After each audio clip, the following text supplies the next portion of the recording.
কখনো কি এমন হয়েছে ব্যাটারির ভোল্টেজ কম কিন্তু ডিভাইস চালাতে বেশি ভোল্টেজ দরকার? সমাধান হলো এই ছোট্ট module DC two DC voltage booster. এর কাজ ভোল্টেজকে বাড়িয়ে দেওয়া, মানে 4 ভোল্ট ইনপুট দিলে তুমি সহজেই 9 ভোল্ট বা 12 ভোল্ট আউটপুট পেতে পারো। চলো টেস্ট করে দেখি। তো এখন এটা পরীক্ষা করার জন্য আমি এখানে একটা ডিসি 12 ভোল্ট মেইল কানেক্টর নিয়েছি। এর সাথে একটা ডিসি ফিমেল সকেট কানেক্টর দুটি সংযোগ করে দেই। এবার ভোল্টেজ পরীক্ষা করার জন্য আমাদের দরকার হবে একটা ভোল্ট মিটার। প্রথমে তোমাদের সোর্সের ভোল্টেজ পরীক্ষা করে দেখাই। এখন পজিটিভ এবং নেগেটিভ তার যুক্ত করে আমরা 11.6 ভোল্টেজ দেখতে পাচ্ছি। এখন সংযোগগুলো বিচ্ছিন্ন করে দেই। এখানে মডিউলের উপর ভোল্টেজ ইন লেখা আছে, ওখানে পজিটিভ এবং নেগেটিভ টার্মিনাল দেখে আমরা পাওয়ার সংযোগ করি।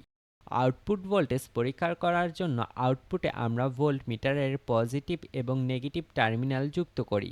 এখন স্ক্রুড্রাইভারের মাধ্যমে পটেনশিওমিটারটি ঘুরিয়ে আমরা ভোল্টমিটারের দিকে লক্ষ্য করলে দেখতে পাবো ভোল্টেজ কিন্তু ধীরে ধীরে বাড়ছে। অর্থাৎ এখন আমাদের যে ভোল্টেজই প্রয়োজন হয় না কেন আমরা সেই ভোল্টেজ নির্দিষ্ট করে এই ডিভাইসের মাধ্যমে সেট করতে পারবো। তো ভিডিও থেকে যদি নতুন কিছু শিখতে পারো তাহলে অবশ্যই একটা লাইক করতে ভুলো না কিন্তু।